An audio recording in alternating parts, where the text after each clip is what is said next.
Imagine the world's most elite warriors, the United States Marines, forged in the fires of Paris Island, and the Russian Spetsnaz, ghosts of the Siberian tundra whose training is whispered about in hushed tones. What happens when a decorated American sergeant decides to cross the iron curtain of military tradition to endure the legendary trial of the beret? This isn't just a workout, it's a psychological meat grinder designed to find the breaking point of the human soul.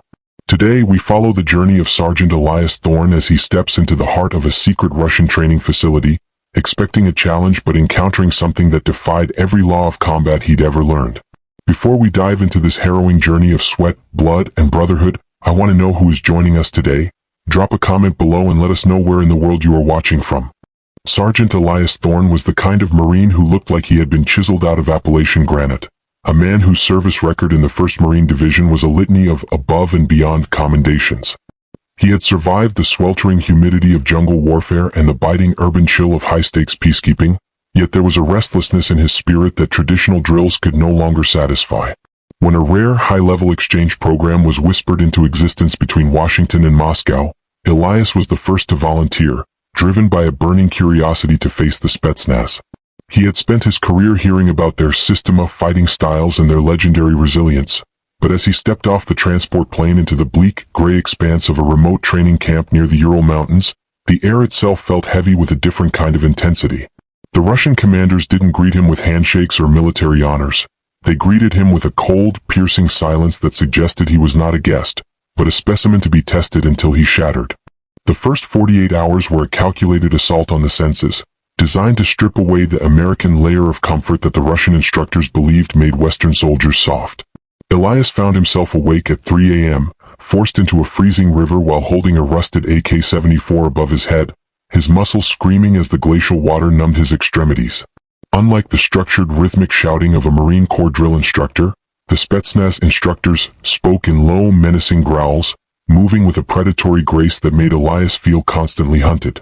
He was pushed through a gauntlet of trial by fire, obstacles where live ammunition zipped inches above his helmet, and the mud he crawled through was mixed with caustic chemicals that stung his eyes and skin. Every time he thought he had reached the apex of physical exertion, a massive Russian captain named Victor would simply point toward the horizon, signaling another 20-mile forced march through the unforgiving, jagged terrain. By the 5th day, the physical pain had transitioned into a dull, persistent ache that lived deep within his marrow, but it was the psychological warfare that began to unsettle the seasoned Marine. The Spetsnaz didn't just want to tire him. They wanted to erase his sense of self, forcing him to perform complex tactical maneuvers while deprived of sleep for 72 hours straight. Elias watched as his Russian counterparts underwent pain desensitization drills, where they would strike each other with full force, absorbing the blows without a single flinch or change in facial expression.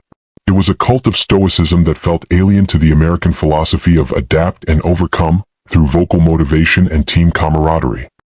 Here, the silence was the weapon, and the only sound was the rhythmic thud of combat boots and the heavy, ragged breathing of men who had turned their bodies into blunt instruments of the state's will. The turning point arrived during a nighttime CQB, close quarters battle, simulation that Elias assumed would be his time to shine, given his extensive experience in urban breaching. However, as he entered the darkened kill house, he realized the rules had changed. The Russians weren't using standard flashbangs or rubber bullets, but were instead utilizing a disorienting mix of strobe lights and high-frequency sound waves. In the chaos, Elias found himself cornered by 3 Spetsnaz operatives who moved not like soldiers, but like shadows, using the environment to mask their presence in ways he had never seen. He was neutralized within seconds, pinned to the floor with a terrifying efficiency that bypassed his standard defensive posture entirely. As he lay there, gasping for air, Captain Victor leaned down and whispered that a Marine fights with his strength, but a Spetsnaz warrior fights with the world around him, turning the very shadows into allies.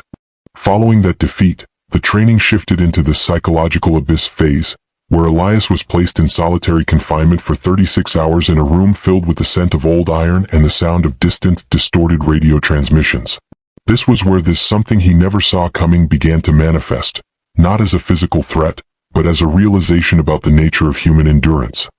He expected the Russians to be cold, heartless machines, but in the depths of his isolation, he began to perceive a strange, unspoken bond between the men. When he was finally released, one of the Russian trainees, a man named Nikolai who had been particularly harsh during the drills, handed him a piece of dark, dense bread and a tin of hot tea without a word. There was no pity in Nikolai's eyes, only a grim recognition that Elias had survived the abyss, and for the first time the American felt the ice of the camp begin to crack. The final evolution of the training was the legendary March of the Damned, a 70-mile trek through the most treacherous peaks of the Urals, culminating in a full-contact hand-to-hand combat circle. Elias was carrying nearly 80 pounds of gear, his feet a map of blisters and raw flesh, yet he found a rhythmic cadence that mirrored the Russians' steady, unrelenting pace. As they climbed higher, the oxygen thinned and the temperature plummeted, turning every breath into a searing blade of ice in his lungs. He watched as his comrades fell and were dragged up by their collars, no man allowed to quit, no man allowed to fail. It was during this grueling ascent that Elias realized the Spetsnaz didn't hate him for being an American. They were testing him to see if he possessed the internal flame, a Russian concept of an inextinguishable will that persists even when the body has technically died. Reaching the summit, the group was immediately thrown into the combat circle, a ring of men fueled by adrenaline and exhaustion where the only way out was to fight your way through 3 fresh opponents. Elias, his vision blurred and his movements sluggish, stood in the center as the first Russian attacker lunged at him with a ferocity that felt like a localized hurricane. He relied on his Marine Corps training, utilizing a sharp jab and a sprawling takedown, but the Russian countered with a fluid, grappling move that felt like fighting an octopus. They tumbled in the dirt, a mess of sweat and grit, until Elias managed to secure a chokehold, feeling the frantic pulse of his opponent beneath his forearm. He didn't finish the hold, however. He looked into the man's eyes and saw the same exhaustion, the same humanity, and the same unbreakable pride that had carried him through his own service. What Elias never saw coming happened in the aftermath of that final fight, when he expected to be dismissed or perhaps given a cold nod of approval from the command staff. Instead, Captain Victor approached him in front of the entire assembled unit, his face still a mask of stone, but his hands holding something unexpected, a weathered, blood-stained patch from the captain's own uniform. In a tradition rarely seen by outsiders, Elias was being invited into the inner circle, an unofficial recognition that transcended national borders and political ideologies. The Russian soldiers, who had spent weeks treating him like a ghost or an enemy, began to thump their chests in a rhythmic salute, a thunderous sound that echoed off the mountain peaks. It was a moment of profound clarity for Elias.